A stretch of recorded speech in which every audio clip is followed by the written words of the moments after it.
Hello, how you doing? Jerry McKeever here again, and I want to talk now about something more sort of etheric, less tangible. I want to talk about hope, and I think it's a very important ingredient in what we're trying to do here because many people think that the situation we're in is hopeless. Um, they feel that there's no point trying to do something like what I'm trying to do because it's not going to work. There's no point. The powers that be are too strong. Maybe they're right. I don't think so. I think we still have enough people out there who want to fix it. I think if enough people get behind something like this, a tangible plan, then we can do something. Maybe I'm not as hopeless because I see the plan. I hope now that some of you also see the plan and see some sort of sense in it, are jumping on board to help me. So let's take a look at a few examples of where hope has come off, where it's produced the result that people wanted it to produce. Think of the suffragettes way back in probably what the late 1800s, and I think New Zealand was the first country that won the vote. In the UK, the suffragette body was very, very strong. America as well, but um, they ultimately won the day. I'm sure their fathers and brothers and husbands told them it was ridiculous and to stop the crusade, and they met an awful lot more violent and aggressive rhetoric than that. Indeed, they demonstrated. Some died, some went to prison. A lady threw herself under a horse at the Derby one year for the cause. I'm not asking anyone to do something as extreme as that. So I'm asking you to subscribe and share, comment, and bring people on board who you feel should be on board something. There's people who have this on this wavelength, who have this interest to save their country in a democratic and a legal way. So that's your part. That's your part. Your part the suffragettes played. That's what I'm asking you to do. Look then at the struggle to abolish slavery in the US. I'm sure slavery was so ingrained in society back then that people thought it was a permanent fixture in society and would never be abolished. But again, Abraham Lincoln and his people won the day. They had to revert, unfortunately, to an armed struggle. I think we still have democracy. I think it's still a weapon we can use, especially with a plan. This vehicle, I think this is a perfect vehicle for people to jump on board to get us where we need to go. Look at the struggle for democracy when it first began back in Greece in the centuries BC. Think of the struggle Amos had to convince people that this is a way to go. I'm sure there were authoritarian groups and forces who wanted to seize the day, but again, the democratic people won the day. It's there for us if we want to go for it. And I'm not suggesting now through this democratic idea I have that we reinvent the wheel. I'm just looking for us to get back to simple democracy again. Surely democracy was built to find the best of us to lead us, the most intelligent and capable to lead us. That's all I'm asking here. This is the vehicle to get us there. Please jump on board. Please get others to do so as well.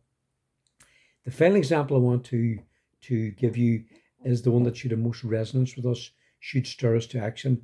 I'm talking about the actions of the fighters in 1916, the participants in what's called the Poets' Rebellion. These people were erstwhile pacifists who realised that for the Irish cause they had to do this. Back then, we were suppressed by a foreign regime that had an empire that felt they had a divine right to it and probably felt justified in holding us to that. Nowadays, we are suppressed and subverted by our own government who are doing this to us. This is even more egregious than anything that imperialistic body has ever done. Um, some have called them traitors. I mightn't argue with that. Um, Lately, one of them left to take a job in the World Bank and on three times his salary, and actually paid the World Bank 10 million more than they were due. In effect, paying his own salary. We're paying his salary. This, I believe, is his 30 piece of silver. Others will gather the 30 piece of silver as well. You know, this nonsense has to stop. We can stop it. We have a democratic legal process to do it. While that process is still there, maybe we're in last chance saloon when it comes to that. We have to fight this fight legally, democratically. It's there for us. Some have said you can't vote your way out of this. Maybe they're right. They're either apathetic and want to give in to basically just the scenario we're going to see whereby we're completely suppressed by Europe, by our own government, or they're suggesting we take up the armed struggle and have civil war Maybe it's a runner. I don't know. I think we have another weapon. We have another way to go, and it's more legal. It's more binding. Please get behind me in this. Give me a hand. I believe if enough get behind it, it will work. I don't see any other game changing plans out there. This is the one to jump on board. Maybe it's great that we're living in a time that's bereft of ideas, because if there's three or four ideas, it could split the vote, split the action. Be an activist, get on board here. I've quoted a saying in my book that says that for the one hacking at the branch, there are sorry, excuse me, for the one hacking at the root, there are 1,000 hacking at the branches. This suggests to me that we need to hack at the root, which is the government, replace that with a proper root. I'm not suggesting that you stop hacking at your branch of activism. If you're an activist for law and order, for justice, for education, for health, carry on your fight. It's very important. You're very important. But maybe you could be a candidate to run for the cause. Jump on board here. Lend your weight to the people attacking the root, replacing the root of government. Because surely, if we replace the government, your branch of activism can win the day. Perhaps your branch of activism will no longer need to exist because the government is there to fulfill the needs you see that need to be fulfilled. Jump on board this, please. Give us a hand. Be what I call the greater fool. That's a concept that's brought up in a box set of solid they call the newsroom. A journalist in America who wants to do the right thing, wants to act with integrity, and feels that being the greater fool is the way to win. To believe that this is possible in the face of near defeat. Be the greater fool, jump on board. Give me a hand here.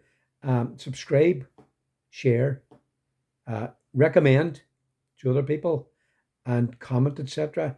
Bring people on board who will have gravitas and profile to lend their weight to this. Look, thanks very much for watching me and indulging me. We'll talk soon again. All the best. Good luck. Bye bye.